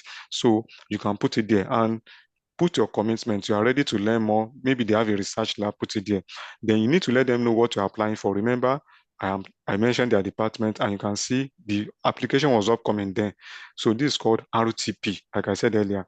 So this is the university and government-based scholarship. The one beside this, the first one is RTP, that's the government-based scholarship, and the RMIT is the university-based scholarship. This scholarship is also going on. You just type, it's very simple, just type RTP, RMIT. The scholarship is ongoing. I checked it sometimes recently, it's ongoing. Then attach it to them. Uh, I experience optimism. Look forward to undertaking your program with them. Then, just like I said, doesn't need to be much. Your CV and certificate and transcript. That's all. Some may now ask you, okay, for interview, some may not ask you. Some may ask you based on how their program works, and they may say, oh, go through our portal. Some of them can have that. And once they know that, oh, I can really work with this person, they can even give you some details. Like the supervisor that got me here, she just sent the link, check this one, check this one, check this one. Even to the fact that I got an accommodation here, my supervisor did that for me. So what I'm saying in essence is that when they see that, oh, this one is a very worthy candidate for their work, they can go at some extra mile at times at their leisure. Are there drawbacks? Of course, there are. There may be cases maybe you send an email, they didn't get in points in time. You can send a reminder. Mind you, I said earlier that Australian standard and daylight saving time is very wide from the entire world. So at times it might take you maybe when you are in midnight, like for instance, that means Nigeria or Africa as an example. We are in Nigeria, as I'm talking now, it's almost this 5:30, 1 a.m. Sunday morning, 28th of September. Now, let's say you're applying and most of all these people, they are you have to be strategic in your approach. Maybe they are very strong with their mails and everything on Mondays and Tuesdays. So let's say now, by October next week, it will be 10 hours ahead. So what you do is that, okay, you can just make a plan. You are submitting your application by 11 p.m. Nigerian time. That means by 9 a.m. they are in Australian time, and you know that, okay, this person is getting my email. It doesn't mean you should need to wait. Just there's a part in your email called schedule. You can just schedule it, send it at that period of time. Make sure you've put every necessary details. Once it's at that time you schedule, it will automatically send it. So these are some strategies you need to do. Send reminder emails after a few days or weeks that you don't see, and you see that you're not going to get a response, move on to some other. Some might demand persistence as well that are very essential. Then I think lastly, the last part I want to share is just a minute. Last part I'd love to share. I want to go to my slide. I mentioned one part earlier. Then by way of summary again, I would love to also mention that you can also try some routes again. Australian universities have global collaborators. Please navigate some of all these things. For instance, University of Birmingham in UK and University of Melbourne, they are 5 and 6. Queensland University of Queensland University of Technology and the Hong Kong Polytechnic University in China, they are there. My own university and India University of Technology, Madras, they are together. And a good number of schools like that, just that a few one like that. So there are some students here. I have a very cool friend here. He's from Coventry University. He spent the first year in Coventry. So he came here for the second year and he's going back to Coventry for the third year. So they call them joint PhD scholarship. At the end of the day, he will get 2 degrees, 2 testaments, as the case may be. So a good number of students, and I have a good number of them in my lab as well. Some from Sri Lanka and some other point like that. They come from that part of the world, and then they're able to get, perhaps you are unable to get a part from here, you can link up to another supervisor at that country that they are willing to supervise you. So know some of them as well, especially if you are doing PhD. For masters, it might be a bit kind of limitation. But at that case in time, you might be able to link up to supervisors together and they're able to supervise you because technically, personally, when you get here, you will not work with only one supervisor. At least you have 2 supervisors. Personally, I have 3 supervisors. 2 of them are here. The other one is in Southeast Asia. So basically, these are now approach in which you can use to get them. Perhaps you find somebody you can work with. You can also link up with another person that is in their school. So it depends on how you are able to search in that regard for a good number of them. So I don't know, because of time interest, I'm supposed to finish by 5. I mean, sorry, I'm using my time here by permits me. I don't know the time in Nigeria now. I think that's 8:30. Yeah. So I would love to say thank you for the organizers for having me and for giving me the privilege to communicate the application here and then to be able to disseminate some information. I will love to hear some questions and answer. You can draw some of them on the chat box and then can get some things to go. Perhaps there All are right, thank you so questions, much. perhaps there are answers. You can let me. Okay, thank you, Dr. Philip. All right, thank you very much, Dr. Favor. I believe so. And honestly, I know that this particular time that we gave you tonight is just so short, and because of the values that you've just been teaching out. Honestly, I've learned quite a lot, and I believe that other participants on this group, they've also learned one or two things as well now. So we are definitely on to questions and answer time, like Dr. Favor have rightly mentioned. So if you have any question, you can just make use of the. Ideally, I think we have quite a number that people have shared before. So I will read one out for you. So pending that time, others too can definitely drop their sign. So the person asked, do you need to reach out to professors before you apply? So Dr. Favor, this particular question needs your attention. Do you need to reach out to professors before you apply? Yes, please, you need, except University of Melbourne, which is a bit extensive. When you are reaching out to University of Melbourne at time, you can send an email to the professor first. If you feel you don't get a response, the way the university is sectioned in terms of, I got somebody recently that just got a supervisor in that regard. There's a place that you can get through the application form. It's like, I don't know, I think they do some of all these things in UK jobs that just they say if you want to apply for this, click this. Once you click it, it will ask you the details, especially when they know the supervisor. It now ask you for the name. Once you get it, it will go back straight to the supervisor email that somebody is in attention of that.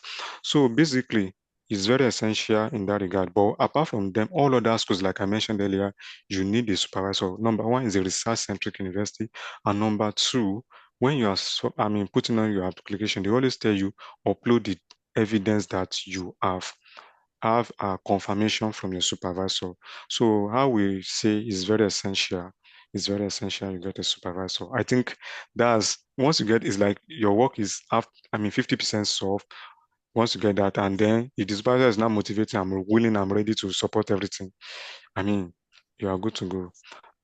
Thank you. I don't know if that answers the All right, question. thank you so much. Thank you so much for that. Now, then there is actually another question here. It says, please, what is the difference between a CV and a resume? What is the difference between a CV and a resume? So the question is also directed at you, Dr. Favor. Yeah. No So worries. Technically, both of them are quite similar, and it depends on the convention. At some point, resume is very common in UK. In North America, specifically US. But by the way, resume shows your highlights of some things you can do, and then maybe some skills you quickly acquired. It's not as more detailed as CV. So that's the thing. So a CV, especially in this context, has to be a bit detailed, your qualifications. At times in resume, just prioritize your qualification and also um, majorly skills or the qualities you have. That's the major things that are inside resume at times. But basically, it's very essential that when you are submitting a CV, like I shared mine recently, you make it a bit detailed. Let them know what you have done. It doesn't mean it should be bulky as well. Everything I share from my CV is just 3 pages. Even if I remove the reference list, it's not really much again, maybe 2.5 pages. But with that, you can still communicate what you have done. Tell them the project you have done or the work experiences you have. So I would say that by content, resume is a bit shorter than CV. CV is a bit detailed. And also by what they stand for, resume is more tailored to maybe what you can offer, skills and maybe qualities. While CV tells you another tray of everything about yourself. And yeah, and also sometimes resume are usually used towards a good number of them in the industry setting, while at times CV can be used specifically for academic. And by way of what's it called again now? Geographical location. I really see them mentioning resume here. Majorly CV, CV, CV. So maybe what you're using as resume when you're submitting an application to North America or Europe is still the same thing as CV here. Yeah. Thank you. I don't know if that, thank you so much. yeah. Yeah, I believe so. I believe so. I believe that you've answered for Joseph Raimi, please. I believe the question has actually been answered. So the next one is from, do you need transcript evaluation for the application? Do you need transcript evaluation for the application? Please, you don't need transcript evaluation. Like I said earlier, for those that joined earlier, all you just need to do is to certify some of your documents, and you can just go to a legal practitioner. When I was in South Africa, you can easily go to a police station. You don't have to pay. But for Nigeria, maybe you have to go to a court, a lawyer, and some other stuff. Somebody reached out to me recently. Somebody submitted to University of Queensland. And please don't give up on someone things. By way of digressing, the person just saw the link just this week. The application is closing on Tuesday, which is the 30th of September. And she just reached out to the supervisor and everything. But because the person has always been ready, prepared, that's what I'm saying. That at times you might have time. Sorry, I'm digressing a bit. I'll still answer the question. At times you might have time to maybe ask some leisure. Can I update my CV? Can I package my application with some ones you have before? Don't hesitate to that. The person just said, check the thing. He said, go ahead. And everything, the supervisor, even when the person sent it, normal Nigerian time, the person was sleeping. Before the person woke up, the person reached out to me recently. Before the person woke up, they've reached out back to our series of email. We've signed this document, we signed that, we signed that. So what I'm saying in essence is that when she was not telling me about the document certification, just maybe 15 naira or some, small amounts were paid to the lawyer that helped certify the document. And majorly the document you certify is your certificates, your transcripts, so and maybe your passport too. Yeah, as the case may be. But it's optional. Some may not require. I remember that I was in school, I was like, oh, do I need that? I just found out it's optional. So you don't need any evaluation like WES or some other international standard-based evaluation. Thank you. All So right, thank that's the you. good part of Australia. Like they're a bit generous with that. Like I said earlier, so you don't need to pay for application fee, except University of Sydney. I don't know if they've waived it. Yeah, thank you. All right, thank you so much. Thank you so much. I think this actually goes a long way to answer question and also to clear some doubts. So, Ogechi, if you are here, you can just unmute yourself and ask your question. Ogechi, are you there? Hello. Thank All thank right, you so please go ahead. much. Favor. Please, I want to ask a question. So last year I got a supervisor in University of Sydney who was interested in the project that I had. And then, but during the school's application, they sent me application form to ask some, I think it's GTE. I've gotten the GTS or GTE to ask me some questions about myself and whether I'm bringing family and all that. So I answered the questions based on my situation, and then they just rejected me based on that. So I was wondering, I don't know if you went with your family to Australia. I don't know your circumstances, but for people that you know that went to Australia with their family, what do you advise? Because a lot of times they ask you questions if you are bringing your family and how you intend to cater for them, and they don't want to hear that your family will go and work there, or that you are even going with them. So I've like spoken to some people, some other people who are in Australia. They told me that when I'm filling the form, that I should say I'm coming alone, that I should not involve my family, so that they will not start asking me question how they would take care of themselves and all that. So I'm just wondering, what do you advise based on that? Because I'm currently in the UK and doing my master's by research, but I'm just like weighing my options, because I even got another supervisor in another university in Australia, and they told me document certification. So I couldn't go with the document certification thing because I don't know where I want to do it in this UK. So I'm just wondering, because if I get another opportunity, how best should I go with that their GTE stuff? I was not expecting it from University of Sydney because I know that top university before. Baba don't Okay, I don't know if you are done with the question, but I think there's a background noise again from another person. Yeah, by way of saying this, just let me start from the end. You can be innovative in your approach concerning um, your document certification. Perhaps you have some audit. Hey, there's a mistake here. Can you please mute? Can you please mute the person? Okay. By way of exactly interfering. Okay, thank you. Yeah, I would just say that perhaps you can scan your documents or some, if there is a way you can maybe to Nigeria for somebody to get it done for you. That'll go a long way. Yeah, like I said earlier, Australian prioritize work-life balance and some of that thing. One good part is that for students that's the name you see when you have got everything, they usually tell you that if you have a partner, you can bring them, which is true. I have a good number of them recently. They brought in their partners. Some went back to Nigeria to quickly go and marry. Some they will marry at the spot because in the course of the application for the visa, they will ask you that do you have a partner? Actually, they prioritize that as well. You can, just like UK, you can bring in the partner, and luckily the partner can work. And he or she is not coming as a dependent. The partner can work. Even you as a higher degree research student, masters or PhD, you can work. Even those in bachelors, a good number of them are working, but their own is a bit limited. But once you are in higher level, you can work unlimited. But the only drawback is that it must not affect your studies at some point in time.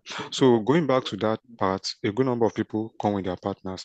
But just like I said earlier, I think University of Sydney is a bit more technical. Like I said, in my own case, I was on the verge of something and I just saw the application fee very wide. But I didn't come through that GT time, and they call it genuine student requirements or some other sports in that you have to do some declarations. But you might also need to explore if it is uh, essential or is optional. If it's optional, at times they may not lay it hold on you. And also, if you feel it is a bit tense for you, you can also explore some other schools, like the one you mentioned earlier. You can just go through it. Some of them may ask you to go through some parts that technically you don't need. I was asking some of my colleagues, do you use an agent? Some said yes. I asked another person, do you use, from other school, they said no. Because the way it is packaged, you need an analytical and detailed mind when you're exploring these applications. If you're not detailed enough, if you're not attentive to detail, you don't pay attention to detail, you might, shoot yourself at the leg at the point. Some at the point of even eating the application, they said, I would recommend that you use an agent. It doesn't mean you should need it. The thing is that it's generic. Maybe some undergraduates are also using it. So they know those guys are minors, they don't know their left from their right, they may make mistake, especially some but as a person, you don't need it. In my case, then the university even told me when I'm done, when I got the admission and scholarship, they told me that I should go for an agent. They gave me the list of agents I should use in Nigeria. But I just reached out to a mentor. She was my senior in South Africa. Yeah, a year ahead of me. She was also in Australia, yeah, in different university. I just reached out. She said, Favor, don't do that. And she was convincing me. I said, she said, no, you can do it. And she promised to take me through the process, whole client and sinker. So I was like, if a woman is giving me courage like this, I just reach out to university. And the university also tell you it's optional. So I didn't explore the thing. So some of them were surprised when they later got to find out that I didn't use an agent. So by way, I would just say that you should be more meticulous when you're going through the process. Australia is very detailed, just like another country I know for that, Japan. Very, very detailed when it comes to some of all these things. Look at it clearly, and if you see that one is a bit tense, you can look for another approach. Or perhaps another thing you can do is to reach out to some universities and scholars within your field. Within your locality, like I said earlier. Yeah. So basically, I would say that you need to just link up with them and try as much as possible to get a good number of information from them as well. I don't know if that answers your question, but at the visa level, I need to declare, like in my own case, I'm not coming with my parents. All of them, their date of birth, my parents, myself, I declare all of them. I'm telling the truth. I declared everybody, their date of birth, their relationship to me, like that, like that. So you need to declare them. If you have a kid, if you have a partner, you need to declare them. Some, yeah, you can go with them, and that's just at the visa level, but the application level is not really as tense as that. If you've seen anyone that is tense, I will argue that you might just need to sideline that and maybe explore another route. I don't know if that answers your question. All right, thank you so much, Dr. Figo. All right, so yes, the recording will be made available. So if you need it, yes, definitely to be available for the individual works. If the recording will be made available. All right, so very quickly, Josiah, Olorunleke, please go ahead with your question. I want us to leave here by 9, so I just don't know if you could just summarize your question so that we can leave here on time. So for individuals who've raised their hands, please try as much as possible to keep your questions short and simple. All right, thank you. Thank you very much. I appreciate.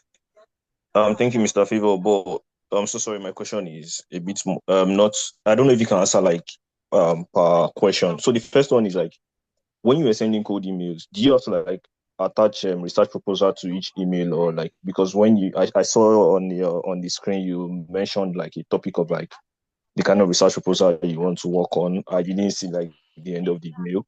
Do you have to like attach research proposal for each one? Okay, the subjective, yes and no. If you have already, you can say yes, you can touch. If you don't, maybe you have a topic in mind that you are doing. Oh, can I do this? Can I do that? You can put it there as well. You may not put it at that point. If a topic is still in the process of being conceived, is in the conceptualization process, and you have not developed it, you may not attach. But if you have it already, you can attach. Yeah. Okay, because I asked that because you mentioned about because for me, like my main reason why I love the Australia is the fact that they have like industry and like project-based PhD, not academia like the US. So that was why I asked that question, and I'm curious because a lot of professors already have like their projects they are working on, and I keep wondering why you think the research proposal for that. But you said it's part of the application process. Yeah, of course, it's part. Some of them I tell them, oh, this is what they're working on, and some other stuff like that. If it aligns with you, you can go ahead. Why some will give you the opportunity. Okay, for instance, my supervisor gave me a proposal. And that's another story for another day. I've applied to a school before that. I got the scholarship, I got everything. Just because the supervisor left to another country, the project was withdrawn. I couldn't continue this school for my PhD that time. It was very, very heartbroken at that period of time. So I was like, no, this time around, I'm submitting my own proposal because anything can happen. So it's just another story. I don't want to go deep into that. So basically, if you are getting it, you can go by the way of attaching it. But if some of them have it, they will tell you if it aligns with what you can do, no problem. Because some of them at times they might foresee the future because you are just coming from a conceptual view. They might say, oh, will this thing be more relevant? No, I'm talking of relevant impact. They might be looking at, will this thing be relevant in the next 5 years? And if you see that, no, they will tell you an alternative. Yeah. Okay.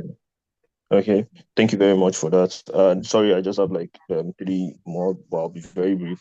So, Sorry, Mr. Josiah, please. Because of our yeah, time, yeah, I don't know if you yeah, could I'm sorry. just place priority on Yeah, this I was particular like, question. the major reason is like I don't want to like overwhelm him. I'm sorry, please. It's not All like right. anything serious. All Yeah, right. thank you All very right. much. So I'm sorry, I didn't get the part where you mentioned about the University of Queensland, US. Like, is it compulsory to certify these documents, like the application document, or not? Yeah, like I said earlier, it's not only University of Queensland, there are almost all the universities. So it's optional, depending on the university. Some will say Okay. submit certified document, and these certified documents are not really hard. Just reach a lawyer in the place you find yourself. But legally, they are not really hard and fast through. You might submit them if you don't even have it handy. Maybe you are considering the time for everything. So I have somebody also that submitted everything without the listen, they are more lenient at some point in time. They will get back to you, oh, this is the document you said. Can you please give us the certified document? Then quickly rush and submit it back. Yeah. So that's that Okay. one works with, yeah. Okay. It's Okay. optional. Thank That's you. very good. Okay. Then I said, okay, I wrote it. I said, how convenient was it for you to send emails as far back as 2023? Because I saw the day 2023 when you were doing your masters in South Africa. Like, how convenient was it for you then? Because I'm just a bit curious. Like, what would you have done better to like get funding faster? Because from your TV, I noticed like some gap when you finished your masters and when you started your PhD. Like I'm just trying Yeah. to imagine the switch because I'm also like in the same dilemma at the moment. No worries. One thing is that don't lose momentum. Maybe at some point in time you are Okay. doing something, you kept something going. Okay, at some point there was a gap. That's true. But last year I was at Asia, that's the Hong Kong Polytechnic University. I had some other things to add to my profile. I had some research work and some summer research program at this place as well. There was some other couple of things I do. There was a time I have some collaboration. I just needed some break at that period of time. And with the way it was, just like I said, I was able to get it, but the application outcome was unsuccessful. And I tried some other options as well. So basically, you just need to not lose, that's the word, don't lose momentum, and make sure that you find something that is relevant to your passion at that period of time to get things sorted. Yeah. Okay. Thank All you right. very much. Thank you so Thank much for you. that. Thank you so Thank you much so for much, that. Mr. Sorry, Bruno. Mr. Thank Josiah, you. that I want to cut in. I'm sorry. So No, I'm done. if you I'm need to done. reach Thank out to you. him, please do, please send him a Okay. message on Okay. LinkedIn, connect with him and all that. And I believe that he will definitely be available to respond to any of the other questions that you may have now. But because of our time, we won't be entertaining any question from you again, please, because of our Yeah, time. I'm done. So I'm done. please, Thank you very much. Thank you. Mr. Balogun Oladele, please over to you. Unmute yourself and just ask your questions. Mr. Balogun. Yeah, I can hear you. Thank you very much. Yeah. Dr. Fibu, this is Alfred from Building Department, Utah. I would like to ask your advice for someone in the built environment that majors in freelancing and also majors in working like physically, and someone who is not really in the research and academic aspect again. Like I want to seek for your advice that what extra thing or what extra thing can I do to help with my CV? Actually, your words are a bit faint, but if I can get your, you have a background in building, but basically you have a cross-disciplinary work you're doing. Yeah, basically, I think the approach you can use that these days there is a lot of interdisciplinary collaboration in research. Research now is not a stereotype or a lone ranger approach again these days. So you might need to just find a way in which each of those areas connect. especially if you have some industry experience. There are guys that I've seen some that they spend maybe 4 years in the industry, they're able to come back and do some of these things. Just have the way in which each of the area you have done at the point that at the point in which they are not really relevant to your goal at that time is, and then you're able to now connect them back. Maybe at some point I've seen guys that they're into freelancing and something, but just like I said again, maybe they are collaborating some guy. My friend is writing paper, can we do it together? Or there is a workshop in their feed. They still go along just to keep themselves on track with that line of their bachelor's background. So I will say you can do that by the way as well. I don't know if that answers your question.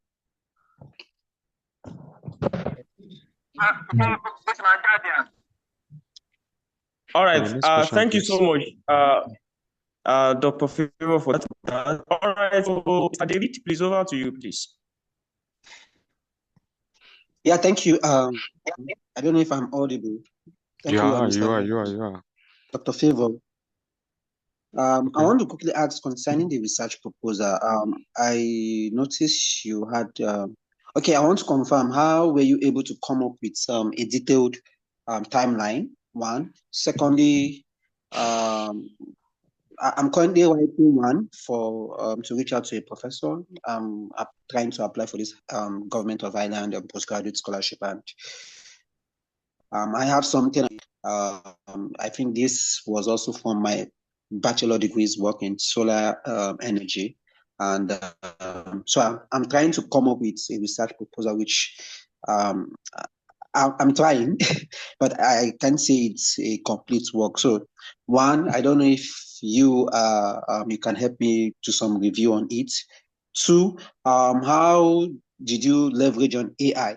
My academic mentor usually say, do not rely on AI entirely, but you can use it for structuring and all of that. Because of that, I had to do some premium on Grammarly too and other things so that I can write better. But I want to know how were you able to leverage using these LLMs you made mention of, and is it advisable I use it also in trying to come up with one, because this will be my first time I'm coming up with a research proposal, and the image I see on your sorry, just for time interest, basically I would say use AI as an assistive tool. Don't use it as a generative tool. That's just a summary.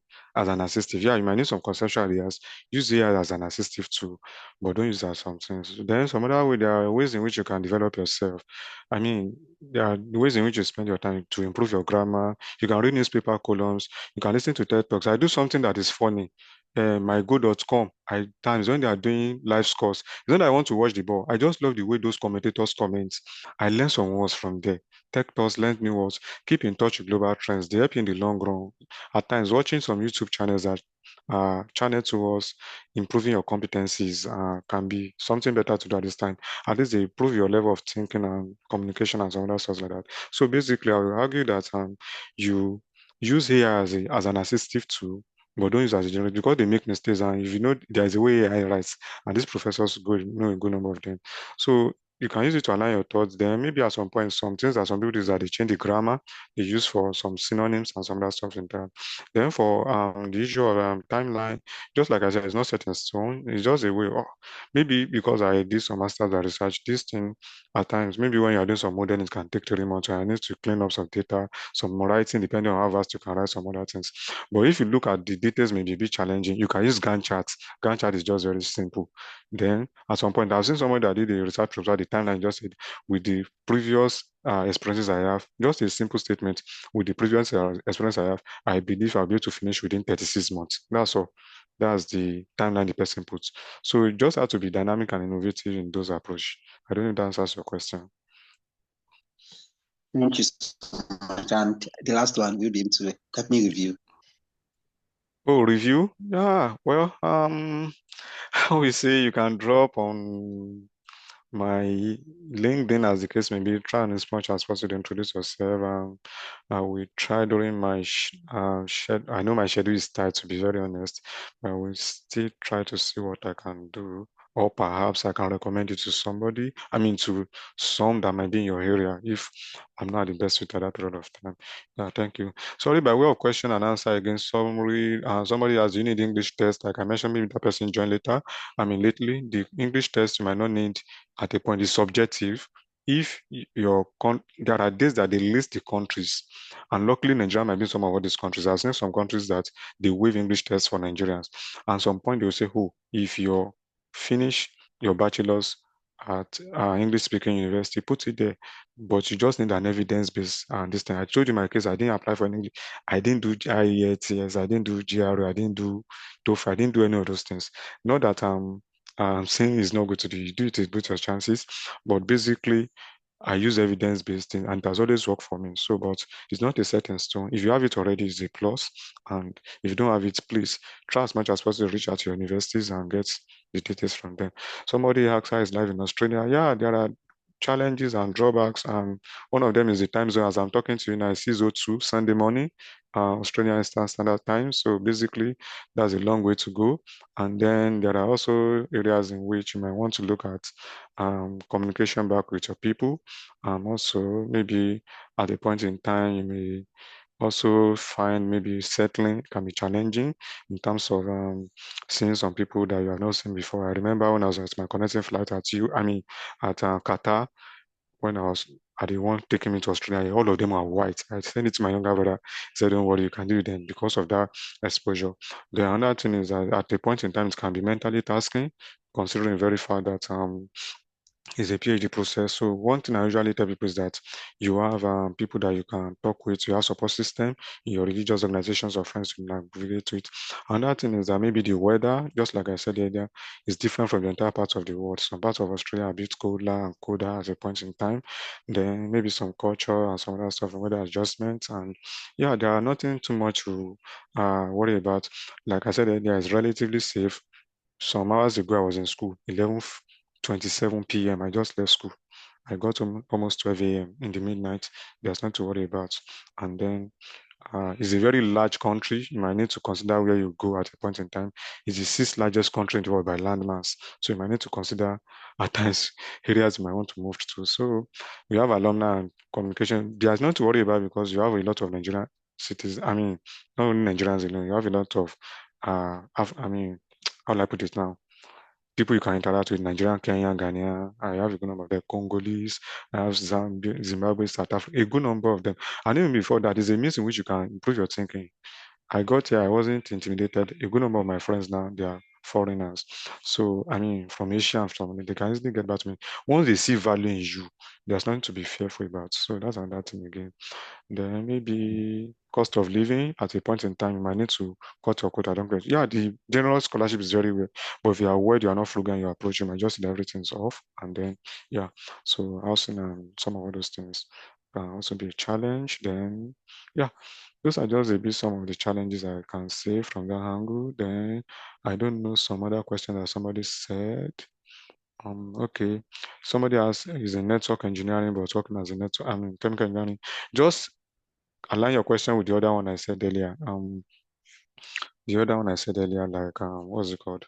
The one that I was in building doing freelancing. Yeah, connect the dots and see how it can help you in your new approach or your new roadmap. Somebody mentioned on protest. Basically, what you have to just know is that each of the countries, even in US and some other parts of the world, there are issues in which they might want to look into how some things favor one part of the country or the other. But these things, they do them relatively safe. They played the final yesterday. My city, where in the club that was playing the final, uh, were defeated. They were not happy. They were going on, but police, the police were lined up at the point. They just express normal displeasure, but it's not that they will now carry but to break it down, start stabbing people. No, they will not be happy. I've been there very well as Federation Square. Federation Square is in Melbourne. They just put on their mic, they will express their feelings and everything. Every other state or national this thing, they are there to put things in order, just to express themselves because they have freedom of speech and they may be able to talk to us. Point. It's not a country that maybe you can't talk to the government. Yeah, and some other time before you know it's beyond the maybe towards the end of the day, you see it in the headlines, some other stuff like that. So there's nothing to really worry about. Everything's relatively safe. And like some people will say, it's a land of snakes. See, I've come here, I've not seen a single snake. You say, snake, beware of reptiles, beware of all these things. So, like I said, there are some myths can be something I need to look at. Like I usually say, not until you get to a particular spot in time at times, you might not know how a place be. Sorry, I may need to backtrack, and that'll be the end. Initially, when I was going to South Africa, it was in the heart of COVID. A lot of people said, don't go, but I was like, no, this is a place I feel I can achieve a particular goal at that time. In the heart of COVID, 2021, it was very tough then, but I was able to scale through. So it depends on some things at time, depending on your passion and some stuff. Yeah, if you look at some things, like my mentor, our doctor here today, I think he was in the Middle East too, for his master's. So, but now he was able to navigate that path through at a point in time. So you just have to define your goals and the value that aligns with your purpose at times. So I would say let's hang it off for a moment. I know we are behind schedule. Thank you. All right, sir. Thank you so much, Dr. Favor, for the brilliant insights shared with us tonight. Honestly, it's actually shocking information. Thank you so much. And I believe that anyone who have further questions,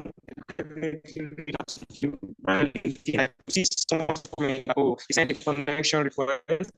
Get in touch with them. So, we've come to the end of the section tonight. Please kindly follow us on LinkedIn, the Rising Stars Initiative. And of course, by next week, we are on to a graduate webinar series. By next week, we'll also be moving to graduate application in the Middle East Asia. So thank you everyone for joining us tonight. We sincerely appreciate that. On behalf of coordinator, that's the initiator of this particular program. So it's definitely working on something now. So just pick up where it stops. So thank you so much. We sincerely appreciate Dr. Favor for the wonderful insight and then for sparing his time to be with us today. So as well, on behalf of the Rising Stars Initiative, thank you everyone for joining us tonight. So we hope that you follow us on LinkedIn, the Rising Stars Initiative, and by extension, we also have my live for next week. Yes, that's for graduate application in the Middle East and Asia. So our speakers are also ready. By Monday, we will share the flyer. So do where to register if you're also interested in grad school application in the Middle East. So thank you everyone for joining us tonight. So we can then call it a day. Thank you, Dr. Favor, once again for this brilliant insight shared. Thank you. And thank you everyone, and good luck and God bless in your adventures. Thank you. Thank you so much, Doctor. Really appreciate. I know it's a very early morning in Australia, but we really appreciate that sacrifice, waking up in the middle of the night. Thank you so much. And thank you everyone for joining the call.